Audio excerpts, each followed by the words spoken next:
তৃতীয়বারের মতন বিয়ের পিঁড়িতে বসতে যাচ্ছেন বলিউড তারকা আমির খান।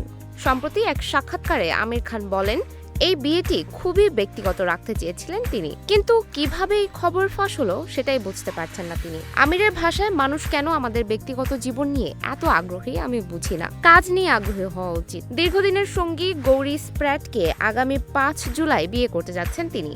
তবে জমকালো আয়োজন নয়, একেবারেই ঘরোয়া পরিবেশে রেজিস্ট্রির মাধ্যমে বিয়েটি সম্পন্ন হবে। উপস্থিত থাকবেন শুধু 2 পরিবারের সদস্য ও ঘনিষ্ঠ বন্ধুরা। তিনি আরও জানান, গৌরী তার জীবনের আশীর্বাদ এবং তার সঙ্গে থাকলে তিনি মানসিক শান্তি পান। প্রায় 25 বছরের পরিচয় থেকে গড়ে ওঠা এই সম্পর্ক ধীরে ধীরে প্রেমের রূপ নেয়। উল্লেখ্য, এটি আমির খানের 3য় বিয়ে। এর আগে তিনি রীনা দত্ত এবং কিরণ রাওকে বিয়ে করেছিলেন। সব মিলিয়ে ব্যক্তিগত রাখতে চাইলেও আমির খানের বিয়ে এখন ভক্তদের আলোচনার কেন্দ্রবিন্দুতে রয়েছে।